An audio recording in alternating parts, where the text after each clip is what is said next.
وعلى آله وصحبه الذين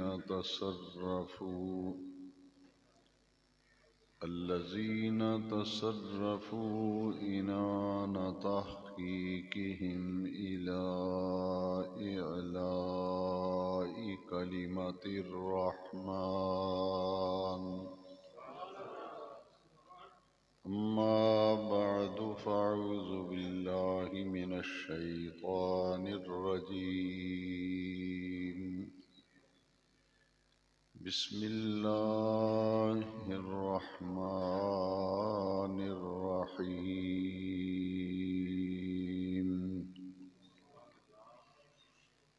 من يطع الرسول فقد أطاع الله.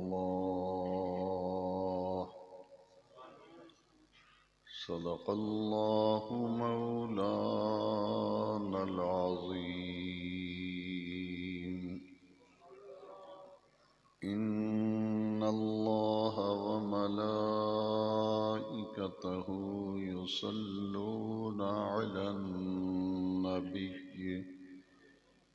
يا أيها الذين آمنوا صلوا عليه وسلموا تسليما. الصلاة والسلام عليك يا سيدي يا رسول الله وعلى آلك وأصحابك يا سيدي يا خاتم النبيين.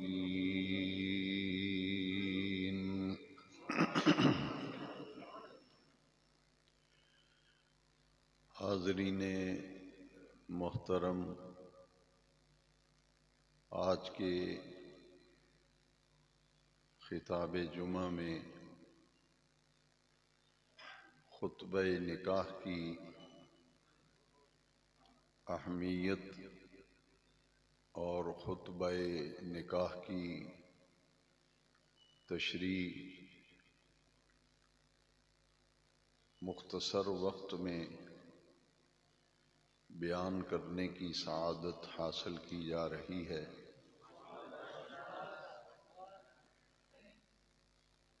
مرد و عورت جب رشتہ ازدواج میں منسلک ہوتے ہیں تو ان کی ازدواجی زندگی کا آغاز ایجاب اور قبول سے ہوتا ہے۔ نکاح ایک مرد و عورت، ایک عہد ہے، ایک پیمان ہے، اسے عقد نکاح کہتے ہیں اور عقد مسنونہ بھی کہتے ہیں۔ ایک نئے خاندان کی بنیاد رکھی جاتی ہے جب ایک مرد و عورت رشتہ ازدواج میں منسلک ہوتے ہیں، ان کا نکاح ہوتا ہے تو ایک پورے نئے خاندان کی بنیاد رکھی جاتی ہے۔ ہم سب آج سے 40-50 سال پہلے پر نظر دوڑائیں تو جتنے حضرات اس وقت مسجد میں موجود ہیں، بیان سن رہے ہیں، وہ اس بات پر توجہ فرمائیں کہ آج سے 50 سال پہلے کی طرف ہم دیکھیں تو وہ ہم سب کے دادا جن کی ہم اولاد ہیں، ان کا جب نکاح ہوا تو آپ کے دادا اکیلے تھے، ان کا جب نکاح ہوا دادی صاحبہ سے، ان کے ہاں جو اولاد پیدا ہوئی، پھر ان کے ہاں جو اولاد پیدا ہوئی، تو جب بھی کوئی شوہر اپنی بیوی سے نکاح کے مرحلے میں سے گزرتا ہے، رشتہ ازدواج میں منسلک ہوتا ہے، تو ایک خاندان کی بنیاد رکھی جاتی ہے۔ پہلے وہ اکیلا ہے، پھر نکاح ہوا تو بیوی گھر میں آ گئی، اس سے پھر جب اولاد کا سلسلہ شروع ہوا تو اللہ کریم نے بیٹے عطا کیے، بیٹیاں عطا کی، اس سے ایک پورا گھرانہ وجود میں آیا، ایک خاندان بن گیا، ایک گھرانہ بن گیا۔ اسی طرح نکاح کی اہمیت اور خطبہ نکاح کی اہمیت دونوں چیزوں کو ساتھ ساتھ لے کے چلنا ہے کہ رب ذوالجلال نے قرآن مجید میں کچھ باتوں کو حلال فرمایا اور کچھ باتوں کو حلال و حرام کے احکام قرآن مجید میں موجود ہیں کہ یہ چیزیں حرام ہیں، یہ چیزیں حلال ہیں۔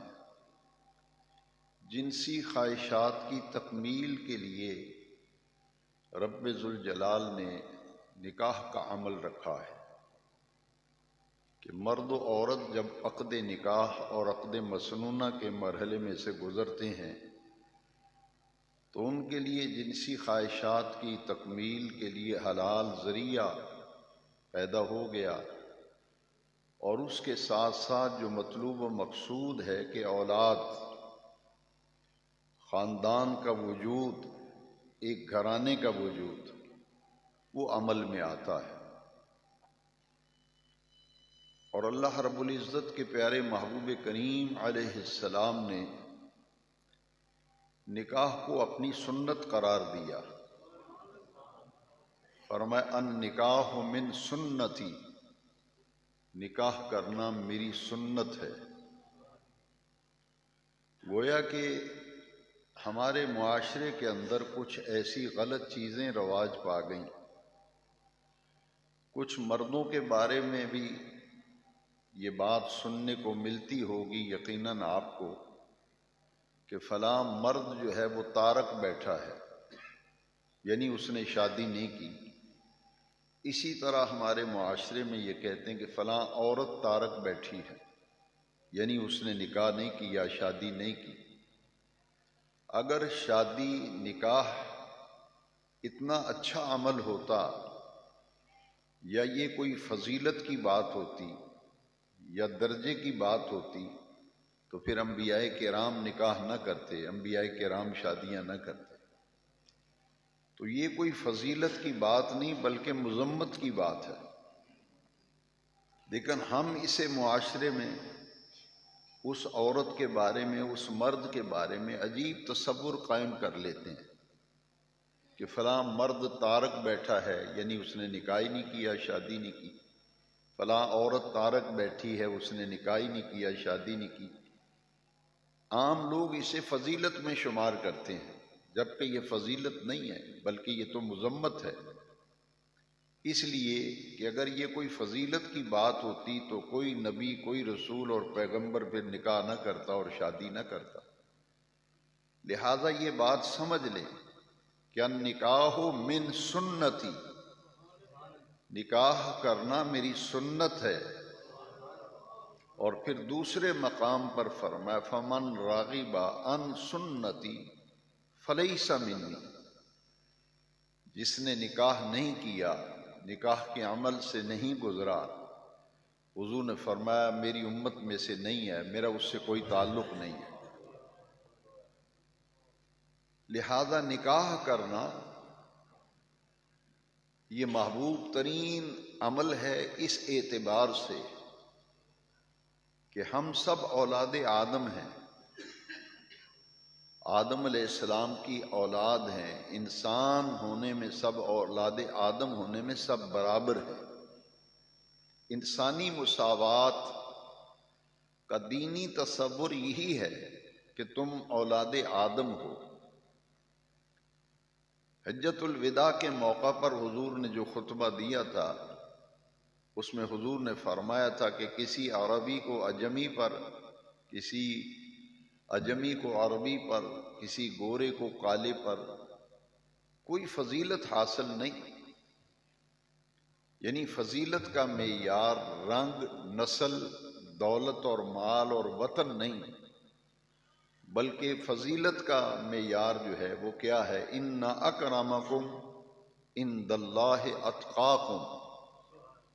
اولاد آدم ہونے میں سب برابر ہیں، سب اولاد آدم ہیں، انسانی مساوات کا یہ دینی تصور ہے، لیکن انسانوں میں سے جس کے پاس تقوی ہوگا، پرہیزگاری ہوگی، جو متقی ہوگا، پرہیزگار ہوگا، اللہ کے نزدیک اس کی عزت سب سے زیادہ ہوگی، اللہ کے نزدیک عزت اس کی زیادہ ہوگی جس کے پاس تقوی ہوگا۔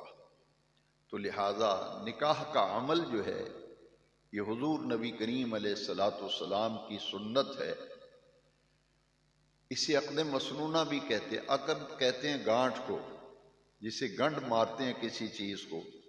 یہ مرد و عورت ایک رشتہ ازدواج میں منسلک ہو جاتے ہیں، ایک عقد جو ہے وہ قائم ہو گیا۔ اور اس موقع پر یہ بات ذہن نشین کر لیں کہ نکاح کی دو چیزوں سے نکاح منعقد ہوتا ہے۔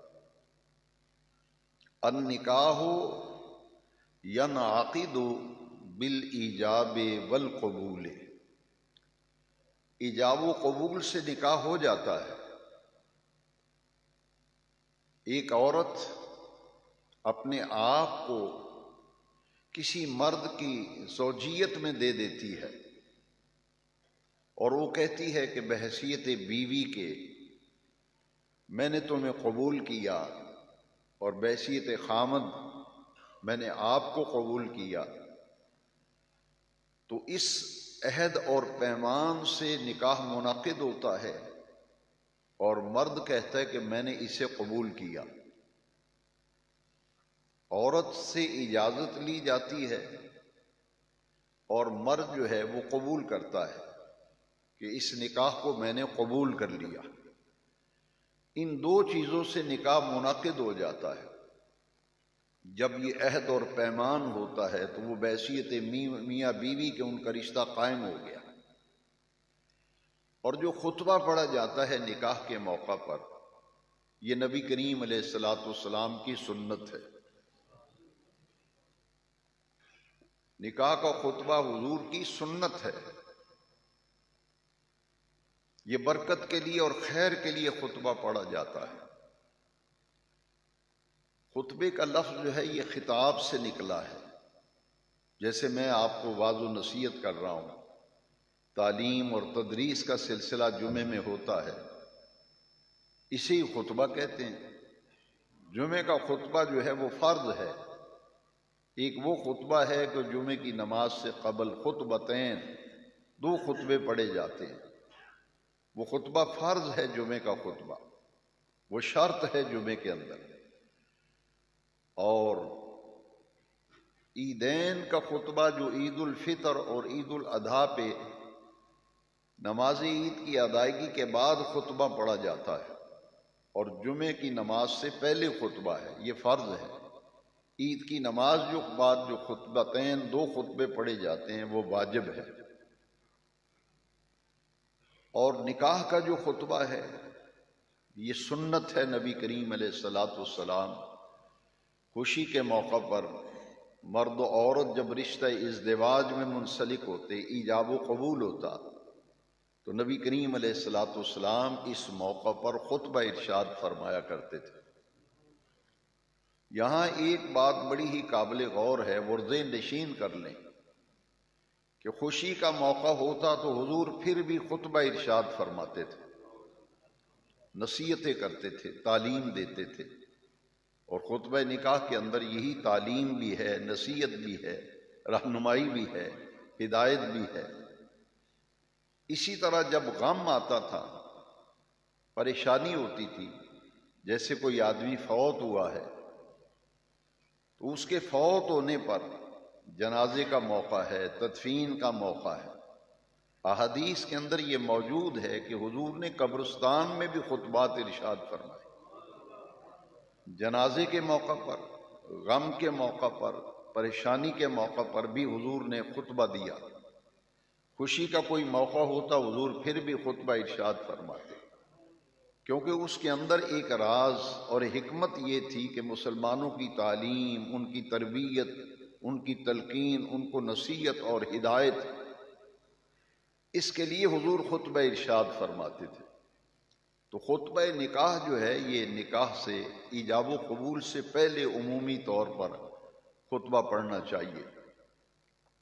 اگر بعد میں پڑھ دیا تب بھی نکاح تو ہو جاتا ہے، نکاح تو ایجاب و قبول سے ہو گیا۔ خطبہ آپ نہیں پڑھیں گے پھر بھی نکاح ہو گیا، جب ایجاب و قبول ہو گیا تو نکاح جو ہے منعقد ہو گیا، کیونکہ یہ سنت ہے، اور سنت کے پر عمل کرنے سے خیر ہے، برکت ہے، پھر اس کے اندر دعا ہے۔ اور عمومی طور پر ایجاب و قبول کے وقت جو دولہا کو کلمہ پڑھایا جاتا ہے، 2 کلمے پڑھا لیں، 1 پڑھا لیں، یہ کلمے برکت کے لیے پڑھے جاتے ہیں، یہ نوٹ کر لیں بات۔ یہ کلمے جو پڑھائے جاتے ہیں برکت کے لیے، کہ ایک مرد و عورت رشتہ ازدواج میں منسلک ہو رہے ہیں، ایک خاندان کی بنیاد رکھی جا رہی ہے، لہذا اس موقع پر اللہ تعالیٰ کا ذکر کیا جائے اور اللہ کے نام سے نکاح کا آغاز کیا جائے۔ اس لیے نکاح سے پہلے جو کلمات پڑھائے جاتے ہیں، پہلا کلمہ، دوسرا، تیسرا، جتنے بھی کلمات پڑھ لیں برکت ہی برکت ہے، لیکن کم از کم کچھ نہ کچھ ذکر اذکار نکاح کے موقع پر کیا جائے۔ تو لہٰذا یہ جو کلمے پڑھائے جاتے ہیں یہ محض برکت کے لیے، خیر کے لیے، عافیت کے لیے اور اللہ کریم کے ذکر کے طور پر پڑھے جاتے ہیں، کہ خوشی کا موقع ہے، اس میں اللہ کریم کا پاک نام لیا جائے، اس کی پاک صفات کا ذکر کیا جائے۔ لہٰذا اس کے بعد پھر ایجاب و قبول کا عمل ہوتا ہے، ایک وکیل بنایا جاتا ہے اور 2 گواہ ہوتے ہیں۔ یہ نکاح پڑھنے والا اور پڑھانے والا شخص جو ہے یہ بطور وکیل ہوتا ہے، وہ مرد و عورت وکالت کرتا ہے نکاح خواہ، 2 گواہ ہوتے ہیں اور عورت اجازت دیتی ہے کہ میری طرف سے اجازت ہے کہ فلاں ولد فلاں کے ساتھ میرا نکاح کر دیا جائے، اور میں اپنے آپ کو اس کے نکاح میں دیتی ہوں۔ اس کے لیے وہ نکاح خان کو وکیل بناتی ہے، اور نکاح خان پھر 2 گواہوں کی موجودگی ضروری ہے۔ اگر ایجاب و قبول کے وقت گواہ نہیں ہوں گے تو نکاح منعقد صحیح نہیں ہوتا، 2 گواہوں کی موجودگی میں ایجاب و قبول کیا جائے، اور اس میں حق مہر رکھا جائے، اور حق مہر جو ہے یہ نکاح کی شرط ہے، اور نکاح کا جو حق مہر ہے وہ دونوں خاندان، دولہا اور دلہن والے اپنی رضامندی سے جو طے کریں گے وہی حق مہر ہوگا۔ شریعت کے اندر کم سے کم مقدار تو مقرر ہے، لیکن زیادہ کی کوئی مقدار نہیں۔ اپنی خوشی سے اس سے زیادہ کو حق مہر رکھنا چاہتا ہے تو بالکل ٹھیک ہے، 10 درہم کم از کم مقدار ہے، اور اس دور میں 10 درہم جو ہے وہ کم از کم 7,000 کے قریب، 6,000 سے لے کے 7,000 کے درمیان میں 10 درہم کے پیسے بنتے ہیں چاندی کے اعتبار سے، لہذا یہ کم از کم حق مہر ہے، اس سے کم جو ہے وہ جائز نہیں۔ زیادہ جو ہے وہ اپنی خوشی سے رکھ لیا جائے تو بہت اچھی بات ہے۔ اور یہاں یہ ہے کہ مالی اعتبار سے پوزیشن دیکھی جائے گی کہ خاندان کے اندر کیا آپ کا مہر چلتا ہے۔ بچیوں کے جب نکاح ہوتے ہیں برادری میں، خانوادے میں، عمومی طور پر کیا حق مہر رکھا جاتا ہے، وہی حق مہر رکھا جائے گا۔ اب وکیل جو ہے نکاح خان وہ دلہن سے اجازت لیتا ہے، اور ولی جو ہے مثلا لڑکی کا باپ ہے، دلہن کا باپ، وہ ولی ہے۔ اگر نکاح خان کو ولی کہہ دے کہ میری طرف سے اجازت ہے آپ کو کہ میری بیٹی کا نکاح آپ اس سے پڑھا دیں، تو یہ بھی اجازت ہوتی ہے، یہ بھی، لیکن اس میں بیٹی کی مرضی کا شامل ہونا ضروری ہے۔ بیٹی کی اگر مرضی نہیں ہے، بیٹی وہاں شادی کرنا ہی نہیں چاہتی، اور باپ خود اگر کہہ دے کہ آپ میری طرف سے پڑھا دیں، تو اس وقت نکاح صحیح نہیں ہوگا جب تک کہ وہ دلہن جو ہے خود اجازت نہ دے۔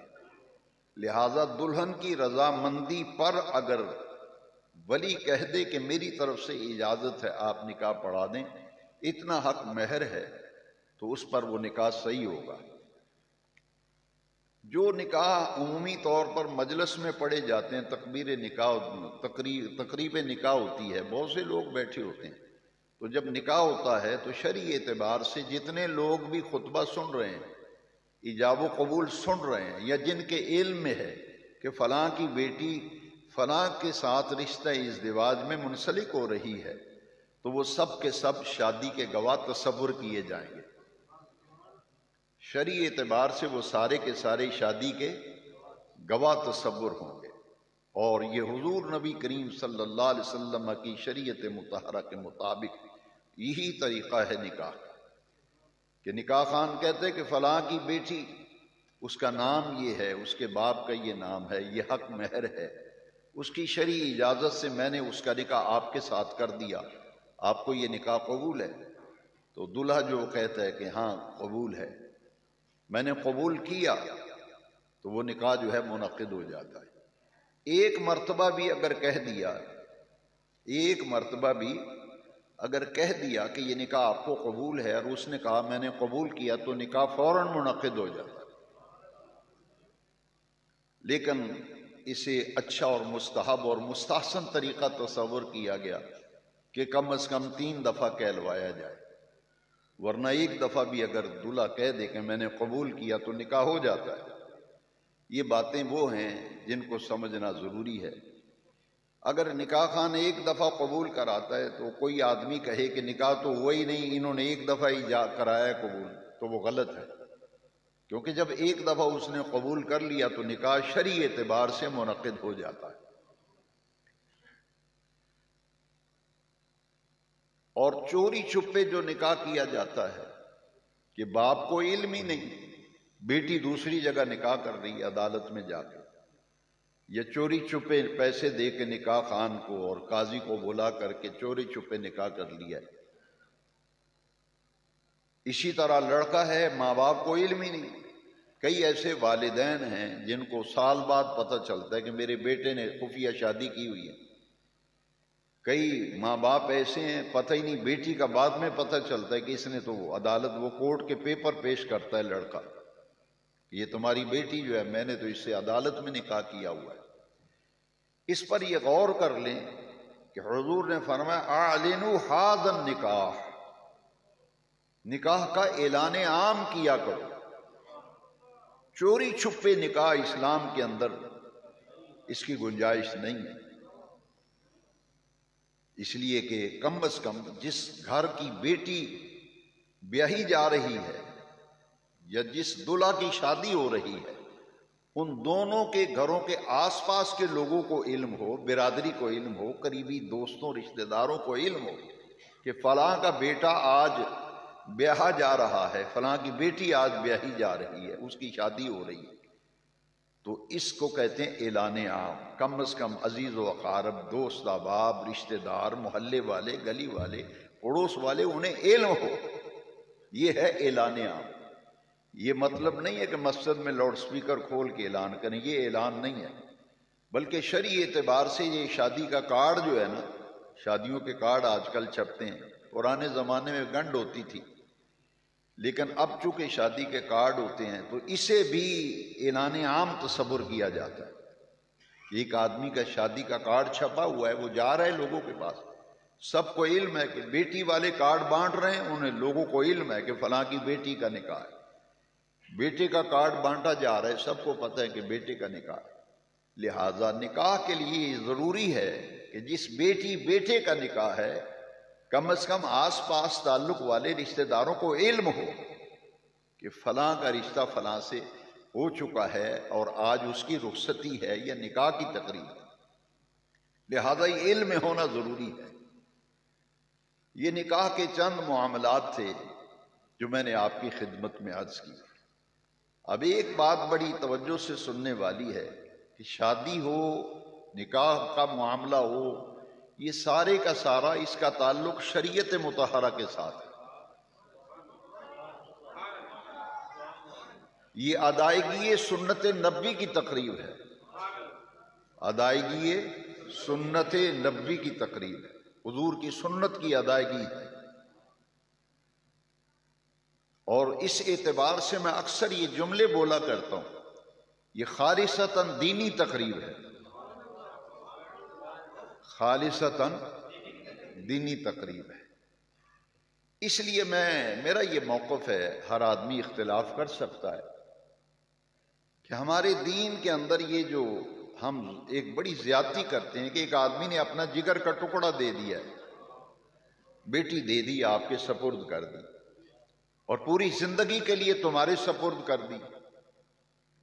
نکاح ایک دو دن کے لیے نہیں ہوتا، یہ تو پوری زندگی کے لیے ہے، لہذا یہ 2-4 دن گزارنے والی بات نہیں ہے۔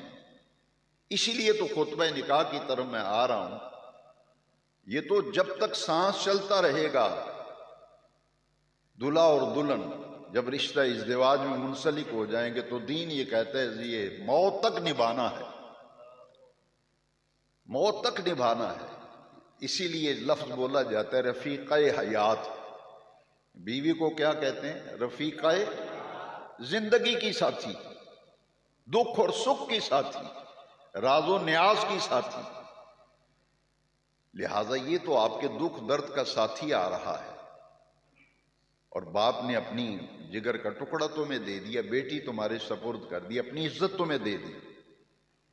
یہ جو ہم بارات کا لشکر لے کر حملہ آور ہوتے ہیں بیٹی والوں کے گھر پر، اور پھر جہیز کے جو مطالبات کرتے ہیں، بارات کے بارے میں پورے ذخیرہ احادیث کے اندر کوئی حدیث نہیں، البتہ ولیمے کے بارے میں حدیث ہے، ولیمے کے بارے میں، بارات کی کوئی حدیث نہیں کہ کوئی آدمی آپ کو بارات میں بلائے تو ضرور جاؤ۔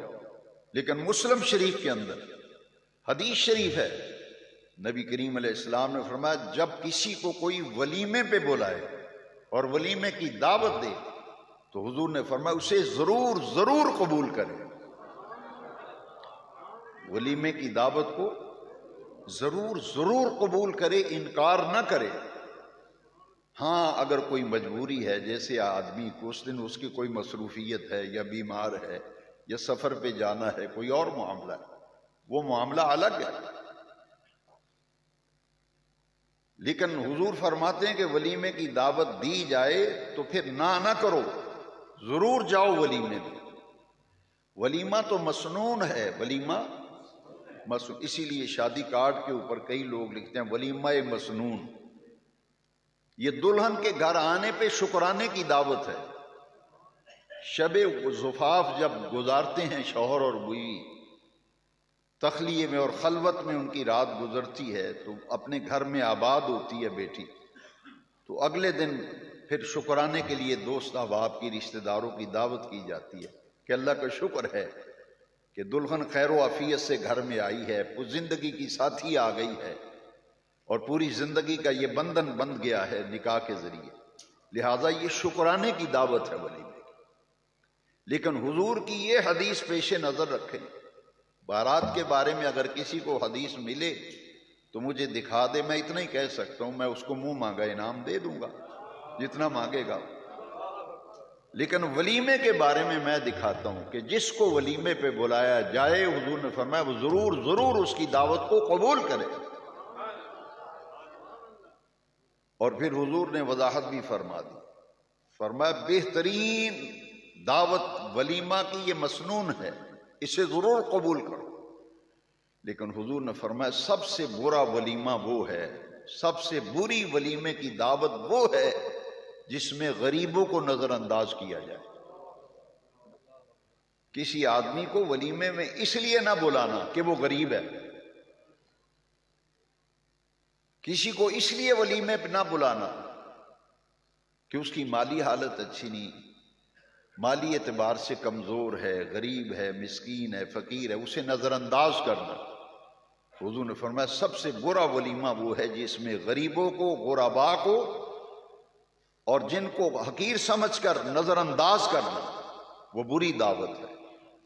اس لیے ولیموں کے اندر، معاشرے کے اندر وہ لوگ جن کو لوگ دعوتوں پہ بلاتے ہی نہیں، جب وہ شادی حال میں صوفے پہ بیٹھ کے اللہ کی نعمتوں کو کھائے گا، پتہ نہیں اللہ کریم کتنا راضی ہوگا اسے، کتنا راضی ہوگا۔ اس لیے حضور کی یہ 2 حدیثیں ولیمے کے بارے میں نے عرض کر دی۔ اس لیے بارات جو ہے، شرعی طریقہ یہی ہے کہ چند آدمی لے جائیں جن کا لے جانا آپ کے لیے بہت ضروری ہے۔ اس لیے بارات کی دعوت کا کہیں ذکر ہی نہیں، دلہن والوں کے ذمے کھانے کی کوئی دعوت نہیں، کہیں بھی نہیں۔ البتہ دلہا والوں پہ دعوت ہے، وہ ہے دعوت ولیمہ۔ اپنے گھر میں ولیمہ کرو، شادی حال میں کرو، پارک میں کرو، جتنے مرضی دوست بلاؤ، رشتہ دار بلاؤ۔ اب جس نے بیٹی دے دی ہے، سارا بوجھ اس پہ ڈال دینا، اور پہ جہیز کے مطالبہ۔ کتنی بیٹیاں گھروں میں بیٹھی ہیں، اتنا بوجھ لاد دیا گیا، اور یہ بوجھ شریعت نے اتار کر پھینکا ہے۔ شریعت تو کہتی ہے 2 آدمی لے آؤ، مسجد میں بیٹھ جاؤ، نماز پڑھو اور نکاح پڑھو، اللہ اللہ خیر صلاح، دلہن کو گاڑی میں لے کے چلے جاؤ، کچھ خرچ ہی نہیں ہوتا۔ تو یہ کیوں مصیبتیں گلوں میں ڈالی ہوئی، گلے میں ڈالی ہوئی، یہ بوجھ کیوں اپنے اوپر لاد رہے ہیں؟ اس لیے شریعت مطہرہ کے مطابق اور حضور کے طریقے کے مطابق نکاح اور شادی کا اگر عمل ہو تو کتنی بیٹیاں جو معاشرے کے گھروں میں بیٹھی ہوئی ہیں، وہ بیچارے کیا کریں، قرض لینا پڑتا ہے، پیسے ادھار لے لے کر کے لوگ بیٹیوں کو رخصت کرتے ہیں، بارات کا کھانا پکاتے ہیں۔ لہٰذا یہ تصور ذہن میں رکھیے کہ یہ تو اصل ادائیگیت۔ یہ میں نے نکاح اور شادی کے حوالے سے کچھ اصلاحی باتیں، کچھ تبلیغی باتیں میں نے آپ کو عرض کی۔ اب میں آپ کو یہ بتانا چاہتا ہوں کہ نکاح کے وقت حضور کون سا خطبہ پڑھا کرتے تھے۔ نبی کریم علیہ السلام جب نکاح پڑھاتے تھے تو کون سا خطبہ پڑھتے تھے، وہ لفظ کیا تھے، وہ میں اس کی تشریح اور اس کی توضیح جو ہے مختصر وقت میں کرتا ہوں۔ یہ بات یاد رکھ لیں کہ نبی کریم علیہ السلام سے کل 3 آیتیں منقول ہیں۔ کتنی آیتیں؟ کل 3 آیتیں۔ حضور جب بھی نکاح پڑھاتے تھے، جب بھی نکاح پڑھاتے تھے، حضور سے منقول ہے، حضور یہی 3 آیتیں پڑھتے تھے۔ ہر نکاح کے اندر حضور یہی 3 آیتیں پڑھ رہے ہیں۔ قرآن مجید میں نکاح کے بارے میں بہت سی آیات موجود ہیں، نکاح کے احکام پر آیتیں، لیکن اس خطبے کے اندر ایک آیت کے اندر بھی نکاح کا ذکر ہی نہیں۔ جو 3 آیتیں حضور نکاح کے خطبے میں پڑھتے تھے، ان تینوں آیتوں میں نکاح کا لفظ ہی نہیں، نکاح کا ذکر ہی نہیں ان تینوں آیتوں میں۔ تو پھر سوچنا پڑے گا کہ خطبہ نکاح کی اہمیت کیا ہے کہ جو حضور بیان فرما رہے ہیں، اہمیت تو اس بات کی ہے نا۔ یہ تو سب کو پتہ ہے کہ نکاح پڑھا جا رہا ہے، فلاں کی بیٹی فلاں سے آج رشتہ ازدواج میں منسلک ہو رہی ہے، خاندان کی آج بنیاد رکھی جا رہی ہے۔ اکیلا آدمی جس کا نکاح پڑھا جا رہا ہے، پھر اس کی بیوی آئے گی، پھر اس کی اولاد ہوگی، خاندان وجود میں آئے گا۔ اس لیے اس خطبہ نکاح کی اہمیت کو بڑی توجہ اور غور سے 3 آیتیں ہیں کل جو خطبہ نکاح کے اندر حضور خود تلاوت فرماتے تھے، حضور سے یہی منقول ہے۔ پہلی آیت کریمہ جو ہے یہ سورہ نساء کی پہلی آیت ہے، سورہ نساء کی پہلی آیت ہے، حضور خطبے کے اندر تلاوت کرتے تھے، اور پورے نکاح کے خطبے کی جان ہے یہ آیت کریمہ، پورے خطبہ نکاح کی جان ہے۔ یا ایھا الناس اتقوا ربکم الذی خلقکم من نفس واحدہ وخلق منها زوجها وبث منهما رجالا كثيرا ونساء واتقوا اللہ الذی تساءلون بہ والارحام ان اللہ کان علیکم رقیبا۔ یہ سورہ نساء کی پہلی آیت ہے جو حضور خطبہ نکاح کے اندر پڑھتے تھے۔ اب دیکھیے کہ نکاح کے خطبے میں کوئی جنتر منتر نہیں ہے جو پڑھا جا رہا ہے، اسی لیے شادی حالوں کے اندر نکاح کا ماحول ہی نہیں ہوتا، نہ کوئی خطبہ سنتا ہے نہ اس کی طرف کسی کی توجہ ہوتی ہے۔ ہوٹنگ کرتے ہیں، ہوٹنگ، شور شرابہ ہوتا ہے، اور اسٹیج پر ایسا قبضہ ہوتا ہے شادی حال میں کہ نکاح خان کو نکاح پڑھاتے ہوئے بڑی دقت ہوتی ہے۔ بعض اوقات رجسٹرار جو ہے نکاح کا رجسٹر بغل میں دبائے کونے پہ کھڑا ہوتا ہے، اس کے بیٹھنے کے لیے جگہ نہیں ہوتی، وہ رجسٹر بغل میں دبا کے کھڑا ہے اور گھنٹوں انتظار کرتا ہے۔ وہ کہتے ہیں بھئی میں نے جانا ہے، نکاح کا انتظام کرے جلدی۔ کہتے ہیں لڑکی بیوٹی پارلر گئی ہوئی، ایک ایک گھنٹہ انتظار ہو رہا ہے، بیٹی بیوٹی پارلر ہے۔ اب یہ حالات ہو جائیں جب، تو پھر غور کیجئے کہ خطبہ نکاح کے اندر کیا فرمایا۔ پہلا لفظ جو خطبہ نکاح، یا ایھا الناس اتقوا ربکم الذی خلقکم من نفس واحدہ۔ یہاں ایمان والوں نہیں کہا گیا، یا ایھا الناس، یا ایھا الناس، اے نوع انسانی، اے پوری دنیا کے انسانوں۔ صرف ایمان والوں سے خطاب نہیں کیا جا رہا خطبہ نکاح کے اندر جو پہلی آیت ہے، اتقو، ڈرو، ربکم، اپنے پروردگار سے۔ نکاح کے خطبے کے پہلے لفظ یہ ہیں جو آیت کریمہ 3 پڑھی، ان میں پہلی آیت یہ، اتقو ربکم الذی خلقکم من نفس واحدہ۔ اس اپنے پروردگار، اس رب سے ڈرو جس نے تمہیں ایک جان سے پیدا کیا، من نفس واحدہ، ایک جان سے پیدا کیا۔ وہ جان کون ہے؟ حضرت آدم علیہ السلام۔ تم سب اولاد آدم ہو، پوری انسانیت کو کہا جا رہا ہے۔ ایک دوسرے پہ برتری کس بات کی جتا رہے ہو؟ قرآن کہہ رہا ہے اے انسانوں، پوری دنیا کے انسانوں، اتقو، ڈرو، ربکم، اپنے پروردگار سے، خلقکم من نفس واحدہ، جس نے تمہیں ایک جان سے پیدا کیا، وخلق منہا زوجہا، اور اس جان سے اللہ نے اس کی بیوی پیدا کی۔ خلق منہا زوجہا، زوج بیوی، جوڑا۔ حضرت آدم علیہ السلام کی بائیں پسلی سے حضرت حوا پیدا ہوئی۔ حضرت عبداللہ ابن عباس رضی اللہ تعالیٰ عنہ سے حدیث مروی ہے کہ حضرت حوا کو حضرت آدم علیہ السلام کی بائیں پسلی سے پیدا کیا گیا، اور سورہ نساء کی پہلی آیت میں فرمایا خلق منہا زوجہا۔ اور پھر آدم علیہ السلام نے جب حضرت حوا کو دیکھا تو دل میں رغبت پیدا ہوئی نا، رغبت پیدا ہوئی۔ اللہ کریم نے فرمایا وَبَثَّ مِنْهُمَا رِجَالًا كَثِيرًا وَنِسَاءً۔ جب رغبت پیدا ہوئی تو اللہ کریم نے فرمایا کہ حق مہر ادا کرو، میلان تباہ، حق مہر دو، یہ تمہاری بیوی ہے، تمہاری بائیں پسلی سے پیدا کی۔ مدارج النبوت میں شاہ عبدالحق محدث دہلوی نے لکھا ہے، پوچھا باری تعالیٰ حق مہر کیا مقرر کیا ہے جو میں دوں؟ رب ذوالجلال نے فرمایا آدم تم بھی اور حوا تم بھی، تم دونوں مل کر 20 مرتبہ میرے محبوب پہ درود پڑھ دو۔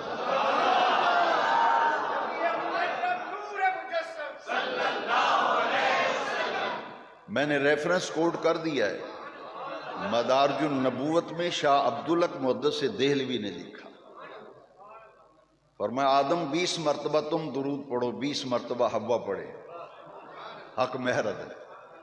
یہ تھا حضرت آدم حضرت حوا کا نکاح۔ اولاد آدم ہونے میں ہم سب برابر ہیں۔ وَبَثَّ مِنْهُمَا رِجَالًا كَثِيرًا وَنِسَاءً۔ وبث کا معنی ہے اور پھیلا دیا اللہ کریم نے، اور پھیلا دیا اللہ کریم نے منہما دونوں سے، آدم سے اور حوا سے اللہ کریم نے پھیلا دیا. کیا پھیلایا؟ رجالاً کثیرا ونساء، کثیر تعداد میں مرد اور عورتیں اللہ نے پھیلا دی ہیں. یعنی سب مرد و عورت اولاد آدم ہیں. وَبَثَّ مِنْهُمَا رِجَالًا كَثِيرًا وَنِسَاءً وَاتَّقُوا اللَّهَ الَّذِي تَسَاءَلُونَ بِهِ وَالْأَرْحَامَ. اس آیت کے اندر 2 مرتبہ تقوی کا حکم آیا ہے. یہ ہے اصل مقصد کہ خطبہ نکاح کی اصل اہمیت. میں اپنی بات کو پھر ریپیٹ کرتا ہوں کہ تینوں آیتوں کے اندر نکاح کا لفظ ہی نہیں، جبکہ قرآن میں بہت سی آیتیں ہیں جن میں نکاح کا ذکر ہے. تو یہ مرکزی نقطہ ہے خطبہ نکاح کی اہمیت کا کہ ایک آیت کے، تینوں آیتوں کے اندر جو قدر مشترک ہے، تینوں آیتوں کے اندر جو بات ہے وہ ہے تقوی.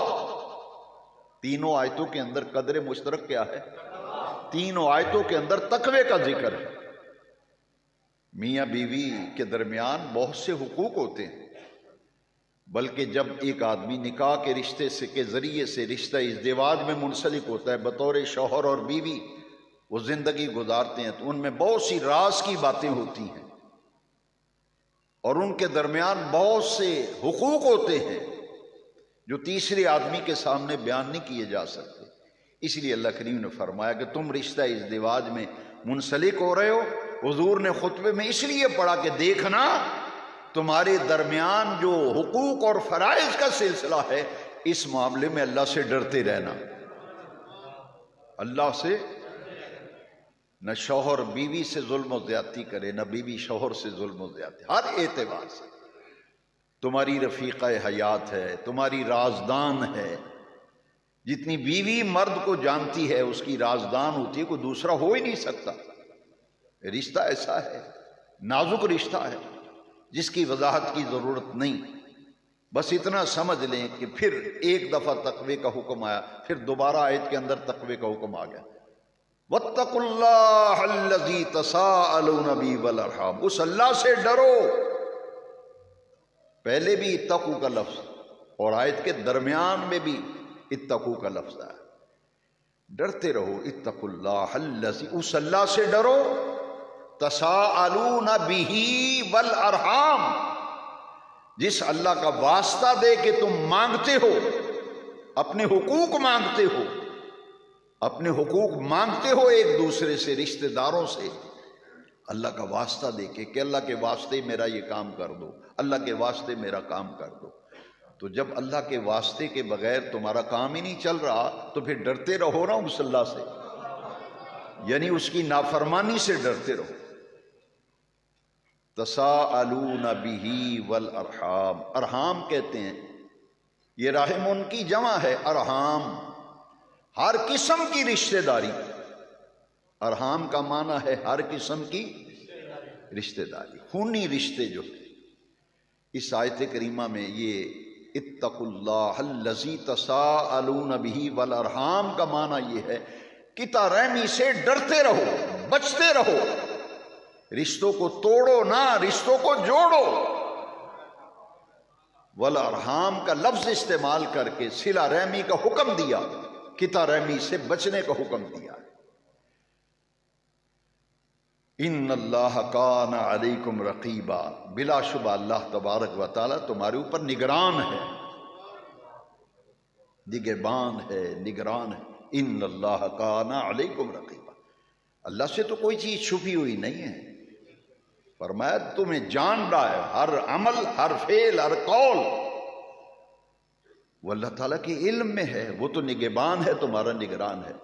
لہذا حقوق و فرائض کی ادائیگی کے معاملے میں اللہ سے ڈرتے رہو، رشتوں کے معاملے میں اللہ سے ڈرتے رہو. قطع رحمی سے بچو اور صلہ رحمی کا حکم دیا جا رہا ہے. یہ پہلی آیت ہے خطبہ نکاح. اس کے اندر تقوی کا لفظ 2 دفعہ آیا ہے. دوسری آیت کریمہ یا ایھا الذین آمنوا اتقوا اللہ حق تقاتہ. دیکھیے بار بار پڑھا نکاح جا رہا ہے اور تقوی کی بار بار بات آ رہی ہے، بار بار بات آ رہی ہے. اتقوا اللہ حق تقاتہ، اللہ سے ڈرو جیسے ڈرنے کا حق ہے. اللہ سے ڈرو جیسے ڈرنے کا حق ہے، حق تقاتے ولا تموتن الا وانتم مسلمون۔ تمہیں موت نہ آئے، اس حال میں موت آئے کہ تم مسلمان ہو، موت کے وقت اللہ کے فرما بردار ہو، نافرمانی سے بچو۔ اس آیت کریمہ میں بھی تقوی کا حکم ہے، اللہ کا فرما بردار بندہ بننے کا حکم ہے، نافرمان نہ بنو، اللہ کے فرما بردار بندے بن جاؤ۔ تیسری آیت جو حضور خطبہ نکاح میں پڑھتے تھے اس کا تعلق زبان کے ساتھ۔ میاں بیوی میں اکثر جھگڑا زبان کی وجہ سے ہوتا ہے، گھر میں فساد زبان کی نکاح کے خطبے میں پڑھنے کی یہ حکمت تھی کہ ایک مرد و عورت رشتہ ازدواج میں منسلک ہو رہے ہیں، انہیں سمجھایا جا رہا ہے دیکھنا جب بھی بات کرو سیدھی بات کرنا، دل آزاری نہ کرنا، غیبت نہ کرنا، چغلی نہ کرنا، گالی نہ دینا، برا بھلا مت کہنا، تانے مت دینا۔ اس لیے یہ آیت کریمہ پڑھی گئی، اتقوا اللہ، اللہ کا تقوی اختیار کرو، وقولوا قولا سدیدا، اور جب بھی بات کیا کرو تو سیدھی بات کیا کرو۔ چالاکی ہوشیاری سے باتوں میں کسی کو پھنسانا اس سے منع کیا گیا۔ یہاں ایک ہی حدیث وقت کی گنجائش کے مطابق حضور نے اپنی زبان اقدس کو دونوں انگلیوں سے پکڑ لیا، ایسے حضور نے پکڑا اپنی زبان کو اور فرمایا جو مجھے اس کی ضمانت دے دے میں اسے جنت کی ضمانت دیتا ہوں۔ اب شوہر اور بیوی کا جب جھگڑا ہوتا ہے تو وہ کہتی ہے، اب عورت کہتی ہے تو نے مجھے ایک سنائی ہے میں تمہیں 10 سناؤں۔ شوہر بھی کہتا ہے تو نے ایک سنائی ہے میں تیرے اگلے پچھلے پون دیاں گاج پھاڑ کے، میں صدیق دا پتر نہیں جے ترنا انج نہ کر دے ماں۔ بھئی نکاح میں حضور پڑھ رہے ہیں تو پھر اندازہ لگائیں نا کیا آخر کیا حکمت ہے۔ اتقوا اللہ وقولوا قولا سدیدا، جب سیدھی بات کرو گے، ان باتوں سے بچو گے جن کا ذکر میں نے کیا، یصلح لکم اعمالکم، تمہارے بگڑے ہوئے سارے کام ٹھیک ہو جائیں گے۔ آندے نے جی جڑے کام نو ہاتھ پانا پٹھا ہی ہو جاندہ ہے، سیدھی نہیں پہندی۔ بھئی جو جن باتوں سے کام سیدھے ہوتے ہیں وہ ہم کرتے نہیں۔ بے نیاز رب فرما رہا ہے یصلح لکم اعمالکم، اپنی زبان کی حفاظت کر، سوچ سمجھ کے بول، دل آزاری نہ کر، گالی نہ دے، برا بھلا نہ کہے، غیبت نہ کر، سیدھی بات کر، چالاکی ہوشیاری سے زبان درازی سے بچ، تیرے سارے بگڑے ہوئے کام صحیح ہو جائیں گے۔ آیت ہے قرآن کی آیت ہے یصلح لکم اعمالکم ویغفر لکم ذنوبکم، سب سے بڑا فائدہ یہ ہے اللہ تمہارے گناہ معاف کر دے گا۔ ویغفر لکم ذنوبکم، ذنب کی جمع ہے ذنوب، سارے کے سارے گناہ بھی معاف ہو جائیں گے۔ من یطع اللہ ورسولہ فقد فاز فوزا عظیما، جس نے اللہ رسول کی اطاعت کر لی اس نے کامیابی کو حاصل کر لیا۔ نکاح میں یہ پڑھا جا رہا ہے کہ میاں بیوی میں سے دونوں میں جب بھی کوئی معاملہ پیش ہو گیا تو اس موقع پر جو اللہ رسول کی بات مانے گا نا وہ کامیاب ہو جائے گا، اور جو ان معاملات میں اللہ رسول کی بات نہیں مانے گا وہ ناکام ہو جائے گا۔ اور حضور نے فرمایا کہ شوہر کا مقام بیوی کے نظر میں کیا ہے۔ مرد پر سب سے بڑا حق اس کے ماں باپ کا حق ہے، مرد پر سب سے بڑا حق اس کے ماں باپ کا ہے، یہ دل پہ لکھ لو۔ اور عورت پہ یعنی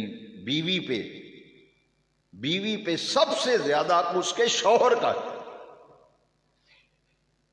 مرد پر سب سے، ایک آدمی کا نکاح ہو گیا ہے، میاں بیوی ہیں، تو مرد پر سب سے حق کس کا ہے؟ ماں باپ، اور بیوی پہ سب سے زیادہ حق کس کا ہے؟ فرمایا اگر اللہ کے سوا سجدہ جائز ہوتا، مسلم شریف میں حدیث شریف، بیویوں کو حکم ہوتا اپنے خامند کو سجدہ کیا کرو۔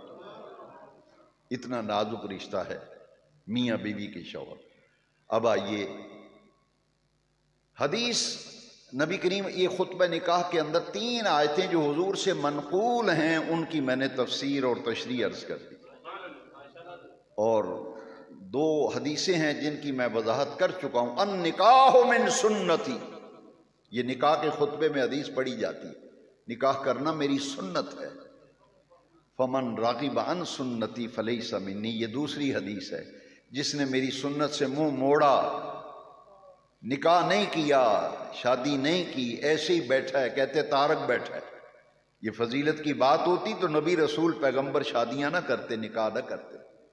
لہذا حضور نے فرمایا جس نے نکاح سے منہ موڑا، میری سنت سے اعراض کیا، فلیس منی، مجھ سے ہے ہی نہیں، اس سے تعلق ہی نہیں میرا۔ اب تیسری اور آخری بات جو ہے وہ ہے حدیث جو نکاح کے خطبے میں پڑھی جاتی، اور یہ حدیث شریف جامع ترمذی میں ہے۔ اس کا حوالہ بہت ضروری ہے کیونکہ آج ہماری مسجد میں 3 نکاح جمعے کے بعد ہوں گے، 3 نکاح آج پڑھے جائیں گے جمعے کے بعد۔ یہ ہے صحیح طریقہ۔ اور دیکھیں کتنا خرچ آتا ہے مسجد میں، نکاح کا کتنا خرچہ ہے۔ پھر گھر والوں سے پوچھنا بھی تسی مسیتی نکاح پڑھائے نے تو کتنا خرچہ مسیتی آیا ہے؟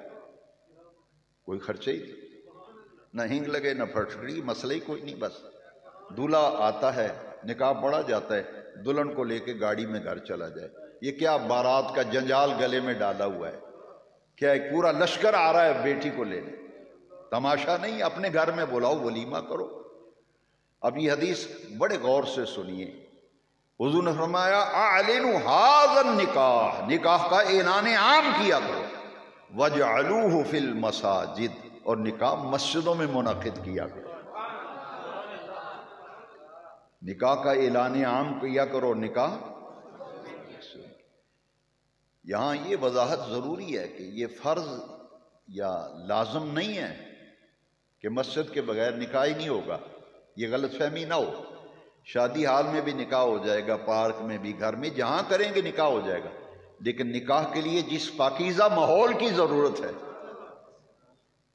اور جس نورانی ماحول کی ضرورت ہے وہ مسجد کے علاوہ دوسری جگہ میسر ہی نہیں۔ اس لیے حضور نے فرمایا اعلنوا ھذا النکاح ونعقدوا فی المساجد۔ تو جس کام کے اندر خیر ہے اس کو چھوڑیں کیوں؟ جس کام میں خیر ہے اسے، مستحب ہے تو مستحب کو کیوں چھوڑیں؟ جب حضور نے فرمایا، حضور نے ارشاد فرمایا وَجْعَلُوهُ فِي الْمَسَاجِدِ، نکاح کا اعلان عام کیا کرو، نکاح مسجدوں میں منعقد کیا کرو۔ حاضرین محترم، یہ تھی خطبہ نکاح کی تفصیل اور وضاحت۔ بحمد اللہ تعالی 3 گھرانے آج ان کی بنیاد ہوگی نکاح سے۔ میں نے پہلے عرض کیا یہ شرعی معاملہ، اسے سمجھیں۔ جب بھی کسی کا نکاح پڑھا جاتا ہے اس کے خاندان کی بنیاد رکھی جاتی ہے۔ تو گویا کہ آج جمعے کی نماز کے بعد جن میرے بھائیوں کے پاس وقت ہوگا میں ان سے گزارش کروں گا کہ جائیے مت، نکاح کے اندر شامل ہو جائیے اور دیکھیے کہ شرعی طریقے سے نکاح و سنت کے مطابق کیسے ہوتا ہے، اور پھر دولہا کے والدین سے پوچھیں کہ بتائیں مسجد میں نکاح کا کتنا خرچہ آیا ہے۔ یہ ہے النکاح من یہ دینی تقریب ہے، یہ دینی تقریب ہے۔ اور کیا دینی ماحول ہوتا ہے وہاں، ہندوانہ رسمیں ہمارے اندر، یہ مہندی کی رسم، یہ بارات، یہ ڈھول ڈمکا، یہ کہاں لکھا ہے کہ کپڑے زرق برق کپڑے خریدو شادیوں پہ؟ ہے کہیں؟ یہ بوجھ ہم نے خود اپنے ذمہ ڈالے۔ حضور نے تو فرمایا کہ سادگی سے سب سے اچھا نکاح حدیث کے اندر ہے، وقت نہیں ورنہ میں بتاتا۔ حضور فرمایا سب سے بہتر نکاح وہ ہے جس پہ خرچہ کم ہو، جس پہ اخراجات، فضیلت والا نکاح ہو۔ اللہ تعالی حضور کے صدقے شریعت مطہرہ کو سمجھنے، دین کی باتوں کو سیکھنے کی اللہ توفیق دے۔ وآخر دعوانا